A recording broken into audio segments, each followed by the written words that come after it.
Ya,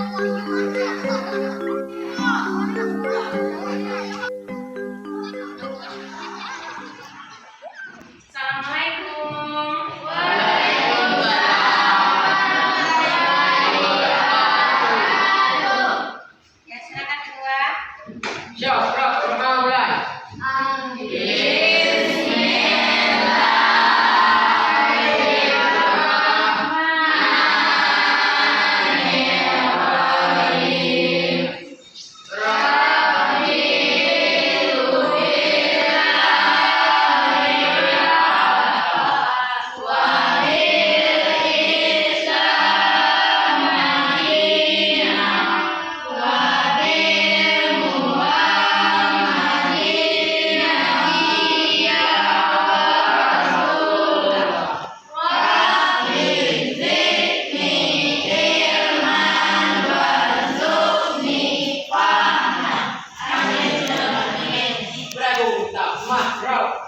Rob.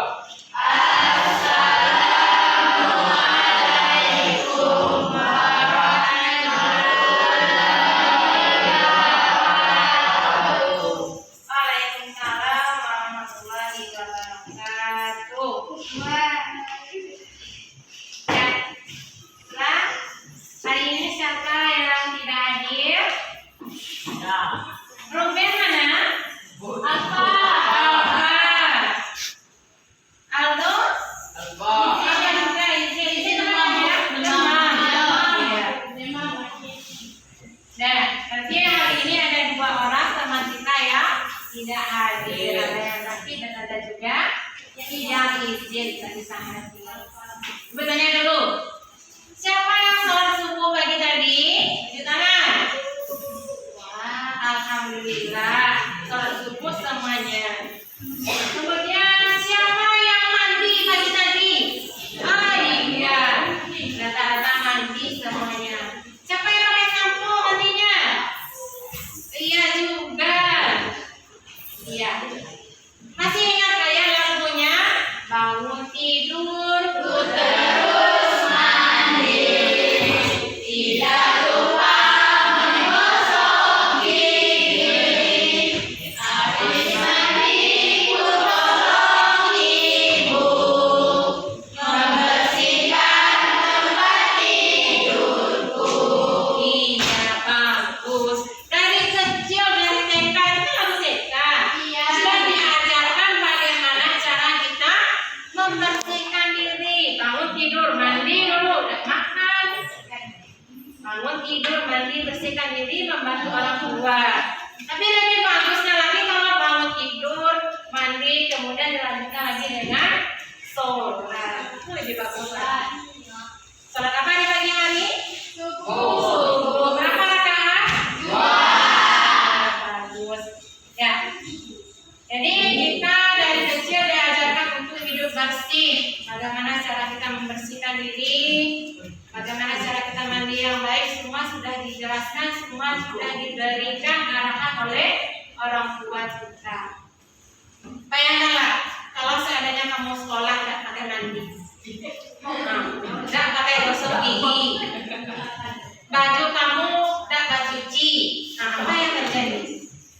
Mau tidak teman-teman kamu datang dan bermain dengan kamu? Tidak. Mau tidak orang lain bergaul dengan kamu? Tidak. Itu pentingnya hidup bersih. Di samping kita mendapat teman-teman yang lain, manfaat dari hidup bersih itu kita bisa sehat selalu. Lihatlah kalau tes steady sekolah, rambut masih sedikit. Yang perempuan pakai bedak tipis-tipis, senang orang nengoknya. Mau orang bersama dengan kamu. Nah, demikian pentingnya hidup bersih. Kalau untuk beribadah kepada Allah juga perlu bersih. Dalam hadis Nabi menjelaskan kebersihan itu sebagian iman. Kemudian ada juga hadis lain yang menyatakan, wahai orang-orang Islam, bersihkanlah diri kamu. Sesungguhnya siapapun yang bersih itu akan dimudahkan jalan ke surga. Begitu penting hidup bersih bagi kita. Jadi bersih ini untuk beribadah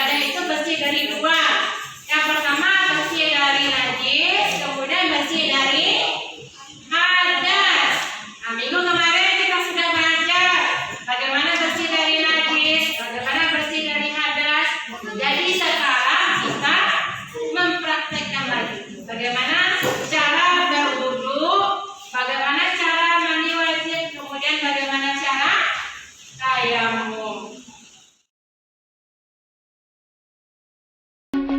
Berwudu merupakan salah satu kegiatan wajib yang harus dilakukan sebelum kita menjalankan sholat. Tujuannya sudah pasti untuk mensucikan diri dari segala hadas. Kalau kita tidak menjalankan wudu dengan sempurna, maka sholat kita pun juga tidak sah atau mubah. Seperti yang sudah disampaikan dalam hadis Nabi Muhammad SAW yang berbunyi, tidak diterima sholat yang dilakukan tanpa wudu, dan tidak diterima sodakoh yang berasal dari harta yang didapat secara tidak halal. Hadis riwayat Muslim. Dalam berwudu, sahabat salihah pasti sudah tahu 6 fardu wudu dalam Islam. Ya, 6 fardu wudunya adalah membaca niat wudu ketika membasuh muka, membasuh sebagian rambut kepala, membasuh 2 belah kaki sampai mata kaki, dan terakhir tertib. Seperti yang disebutkan dalam surat Al-Maidah ayat 6 yang berbunyi, apabila kamu hendak mengerjakan sholat, maka basuhlah mukamu dan tanganmu sampai dengan siku, dan sapulah kepalamu dan basuh kakimu sampai dengan kedua mata kaki. Tapi terkadang ada sedikit kendala untuk para muslimah yang ingin berwudu, apalagi kalau sedang berada di tempat umum. Memang salah satu fardu wudu adalah membasuh rambut kepala, tetapi hal ini dikhawatirkan auratnya akan terlihat oleh orang lain yang bukan mahramnya. Karena anggota wudu sebagian besar ada aurat, kecuali wajah dan telapak tangan. Lalu bagaimana ya cara berwudu untuk muslimah yang menggunakan hijab jika sedang berada di luar rumah? Apakah dengan mengusap kerudung itu sah? Apakah berwudu menggunakan kerudung itu sah gitu ya? Itu sah-sah saja, terutama jika memang tempat berwudu tersebut tidak tertutup. Yang memungkinkan kalau si perempuan ini membuka kerudung akan membuat auratnya terlihat. Lalu caranya berwudu gimana? Dalam sebuah hadis Rasulullah juga pernah berwudu dengan mengusap sorbannya. Jadi kalau menurut Imam Ibnu Taimiyah ini dianalogikan dengan sorban dan kerudung muslimah, sama aja ya. Jadi boleh mengusap di luar. Lalu kalau misalnya berwudu di luar yang banyak laki-laki, caranya gimana? Nah, bisa tanpa melepas kerudung. Jadi ketika dia mengusap muka, ambil air, kemudian bisa diginiin aja, seperti itu. Lalu kalau di tangan ini, kalau lengan bajunya bisa dibuka sampai ke sini, dia bisa sambil ngumpet-ngumpet dikit lah gitu ya. Yang penting harus kena sampai ke siku. Jika tangan baju tidak bisa dibuka sampai ke sini, misalnya diketat atau apa, ini harus dibasahin. Karena tujuan kita adalah air wudhu itu sampai menyentuh marfik, yaitu pertemuan antara tulang lengan dengan tulang sini. Jadi ini siku. Ya, itu tata cara wudhu untuk muslimah jika di luar. Jadi boleh sambil mengenakan kerudung, lalu boleh ketika mengusap kepala boleh begini, atau dia usapin di sini. Karena memang ada yang bilang ke sini aja boleh, tapi lebih baiknya begini. Seperti itu.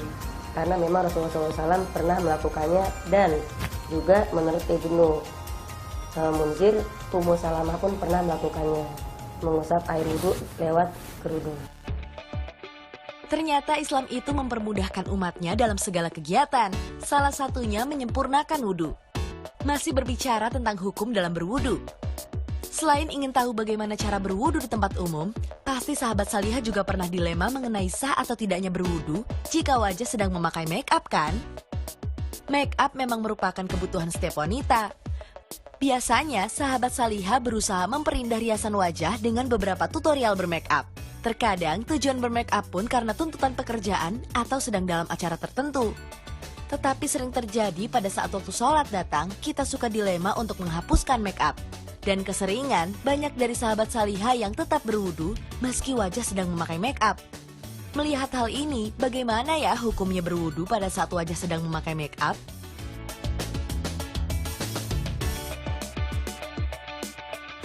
Kalau dia sudah bermake up dan dia berwudu, kalau make upnya tidak waterproof nggak masalah, karena tujuannya adalah air wudhu bisa sampai kepada kulit.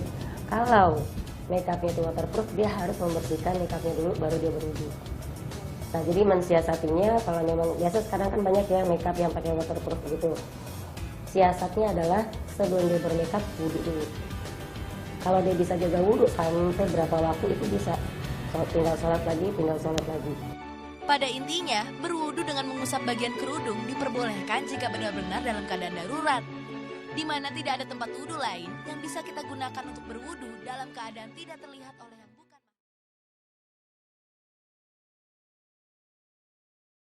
Bu Guru, kalau tidak ada air, apakah kita bisa berwudu? Anak-anak, kita bisa mengganti berwudu kita dengan melakukan tayamum. Tayamum itu apa, Bu Guru? Tayamum adalah pengganti wudu. Tayamum dilakukan jika tidak ada air, ketika kita sakit, atau kita sedang naik kendaraan. Nah, coba Diva sebutkan urutan gerakan tayamum. Baik, Bu Guru. Gerakan tayamum adalah seperti ini. Pertama, niat. Kemudian meletakkan telapak tangan kita di tempat yang berdebu. Kedua, meniup telapak tangan kita. Ketiga, mengusap muka dengan kedua telapak tangan kita. Dan yang keempat, mengusap telapak tangan hingga pergelangan tangan. Wah, Diva pintar ya, sudah tahu gerakan tayamum. Mungkin dalam kehidupan kamu sehari-hari berwudu ini bukan hal yang baru untuk kamu. Demikian juga dengan tayamum. Dan sebagai umat Islam, tentu ini adalah salah satu bagian dari yang kita dahulukan sebelum kita mengerjakan sholat dan ibadah-ibadah lainnya. Ya, mungkin dalam kehidupan sehari-hari kamu menemui hal-hal yang janggal atau tidak sesuai dengan ketentuan berwudu atau tayamum. Silakan kamu tulis dalam lembar diskusi kelompok. Kamu tulis permasalahannya apa, nanti akan dibagikan kepada kelompok lain untuk menjawabnya. Ya. Ya.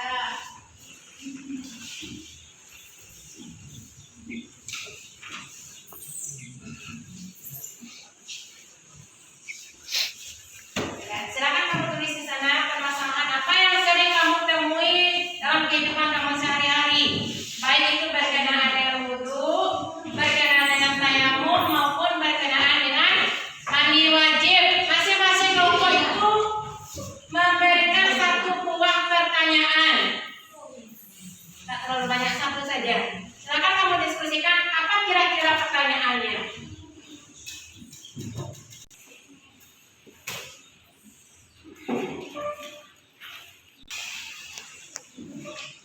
Sudah? Sudah. Ya, yang lain. Silakan kelompok 1 ke kelompok 2, kelompok 2 ke kelompok 3, kelompok 3 ke kelompok 4. Ayo, pegang-pegang kelompok kamu, kira-kira apa ya jawaban atas permasalahan ini?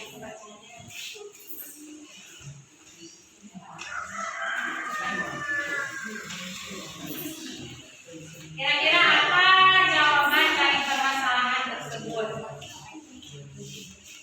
Tulis jawabannya di kertas itu. Tulis jawabannya. Nah, diskusikanlah dengan teman-teman apa kira-kira jawaban. Kalau seandainya permasalahan seperti ini, apa jawabannya?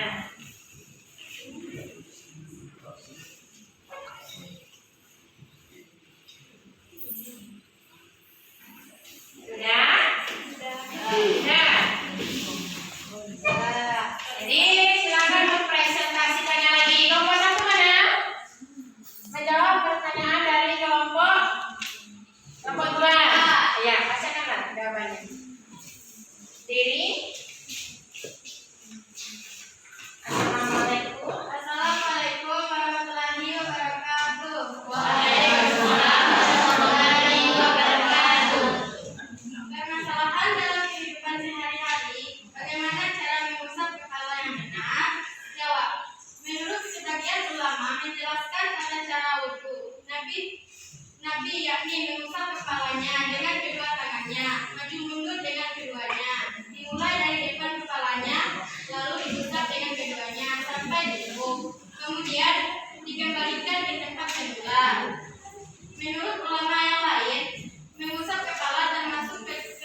sekalinya dilakukan sekaligus sekali rusak. Sekian, terima kasih. Assalamualaikum warahmatullahi wabarakatuh. Waalaikumsalam warahmatullahi wabarakatuh. Siapa lagi kelompok 2? Kelompok 2. Ya, menjawab pertanyaan dari kelompok 3. Waalaikumsalam warahmatullahi wabarakatuh. Tentang seorang yang mandi wajib tidak menggunakan kain basahan. Jawab: tidak boleh saat mandi memperlihatkan aurat pada orang lain kecuali suami istri. Kedua, kita harus mengutamakan rasa malu di hadapan Allah. Setidaknya pakaianlah selebar kain yang bisa menutupi aurat besarnya. Ketiga, kesimpulannya melakukan mandi wajib dalam kondisi tidak menggunakan kain basahan di kamar mandi dan tidak ada seorang pun bersamanya. Hukumnya boleh sama saja yang lebih atau menutupan aurat. Sekian. Sebenarnya assalamualaikum warahmatullahi wabarakatuh. Ya, waalaikumsalam warahmatullahi wabarakatuh. Anda kan kelompok 3? 3.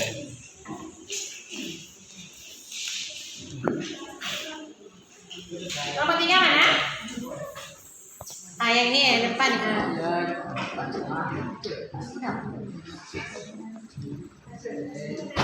Nanti dipotong nih. Lanjut aja kelompok 4 tadi.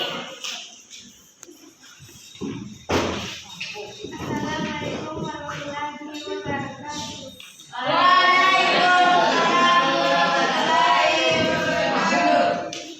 Permasalahan dalam kehidupan sehari-hari. Bagaimana cara kesehatan yang pakai baju anti virus khusus? Kalau masuk waktu sekolah, bagaimana caranya tidak harus kecil? Jawab: Fatwa MUI menyatakan para tenaga medis tersebut dapat melaksanakan ibadah sholat tanpa harus berwudu atau tayamum saat mereka dalam kondisi tidak memungkinkan.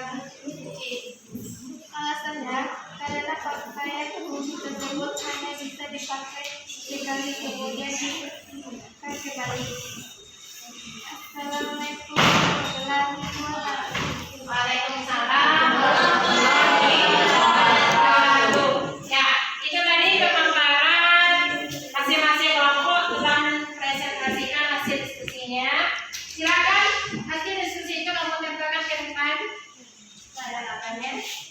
Hasil diskusinya tempelkan ke depan. Kelompok 1, kelompok 2, kelompok 3, dan kelompok 4.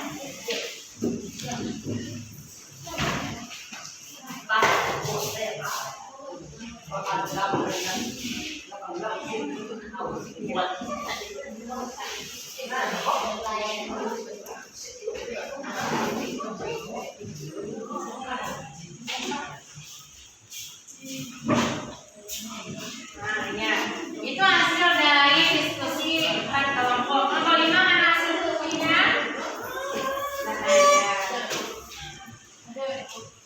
artinya hanya 4 kelompok yang berdiskusi itu hasilnya. Ya, silakan kamu menilai hasil kelompok diskusi yang lain. Tadi kan kamu sudah mendengar hasil kelompoknya. Coba, kelompok 1 berikan nilai. Boleh kamu taruh emoji-emoji di sana. Kelompok 1 silakan berikan emoji untuk kelompok 2, kelompok 3, dan kelompok 4. Satu saja emojinya.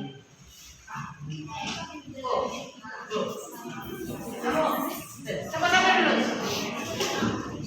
Itu coba emoji ada di atas. Taruh di kelompok 2 dan kelompok 3. Nah, ya. Di sini. Emoji ada di atas.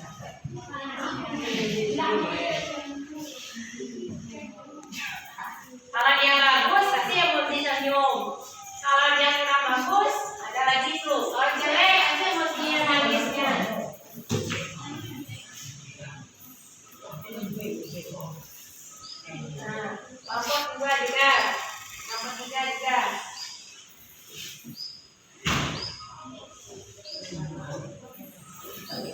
Nah, kelompok 3. Kelompok 4 apa emojinya? Kalau kamu penuh cinta di sana kasih emoji cintanya. Ya itu penilaian dari nomor 1. Nomor 2 lagi.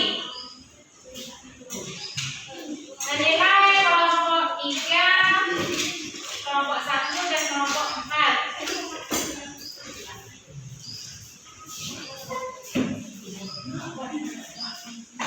Kalau bagus, kasih senyum. Ya.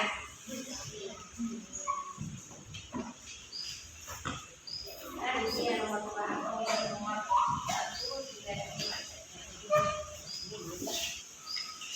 Kita lihat nanti siapa yang paling banyak mendapatkan senyum.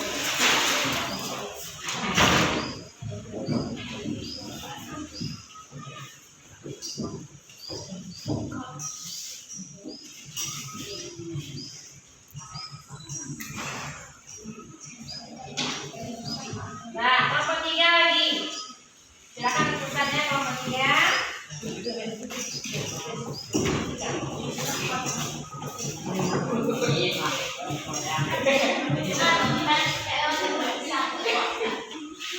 Selain dari kelompok 3 ya.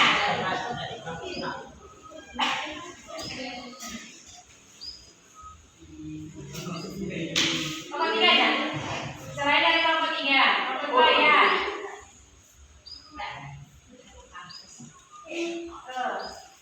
Kalau untuk kelompok 4 apa nilainya?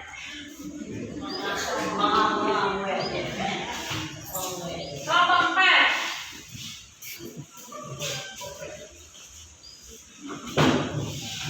Yang kamu nilai selain dari kelompok kamu.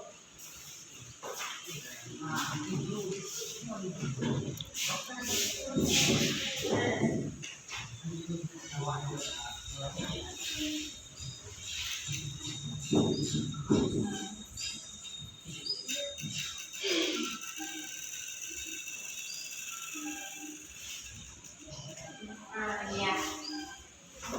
Jadi yang paling banyak mendapatkan smile, senyuman itu kelompok 4. Kelompok ini. Ini 2. Ini 3. Jadi yang paling bagus itu kelompok 3. Kelompok 3. Kita berikan aplaus.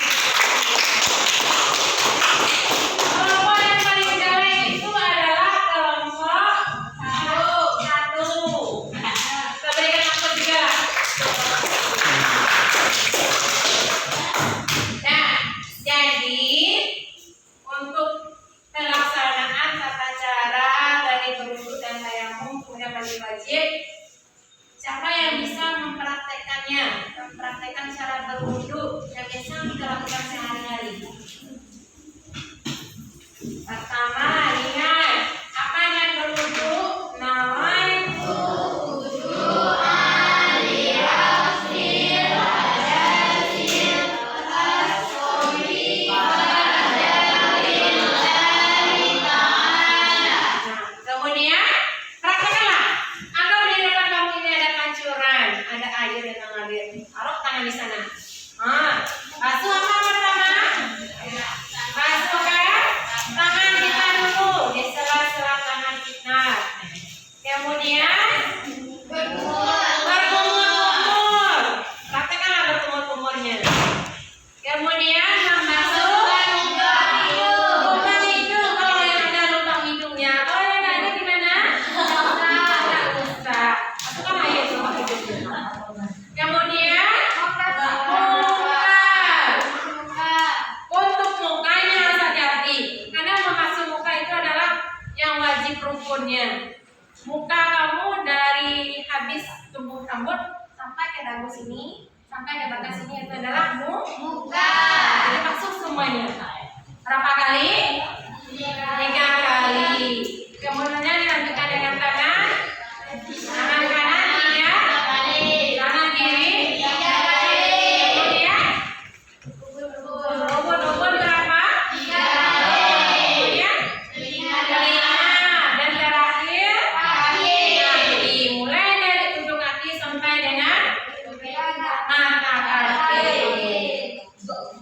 yang bisa mempraktekannya? Ya.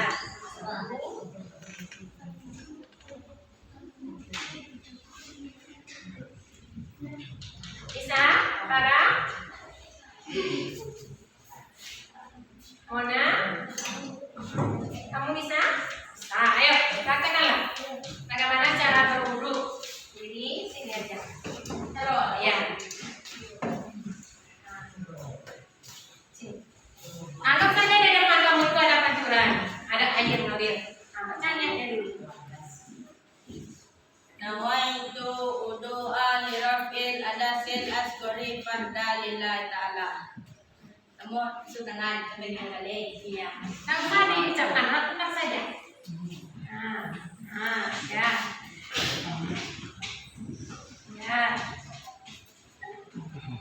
Terus. Bagus. Terus. Dan yang terakhir. Kaki kanan. Kemudian berdoa. Apa doanya? Asyhadu an la ilaha illallah wa asyhadu anna Muhammadar Rasulullah. Allahumma ja'alni minat tawabina wa ja'alni minal muttaqin wa ja'alni min ibadika sholihin. Nah, jadi itu tadi praktek bagaimana cara berwudu sudah dipraktekkan oleh teman kamu Andra. Kemudian bagaimana cara mandi wajib sudah dipraktekkan oleh teman kamu. Siapa namanya? Ya, hafal. Kemudian bagaimana cara bertayamum sudah dipraktekkan oleh Farah tadi. Jadi dari sana kita sudah tahu bagaimana caranya. Untuk minggu besok, nah, kalau kita sudah bersih semuanya, berarti dilanjutkan lagi dengan beribadah lagi. Jadi minggu besok materi kita bagaimana cara sholat. Nah, kita praktekkan lagi minggu besoknya, bagaimana cara sholatnya, apa rukun-rukunnya, bagaimana niatnya. Bisa dipahami? Iya.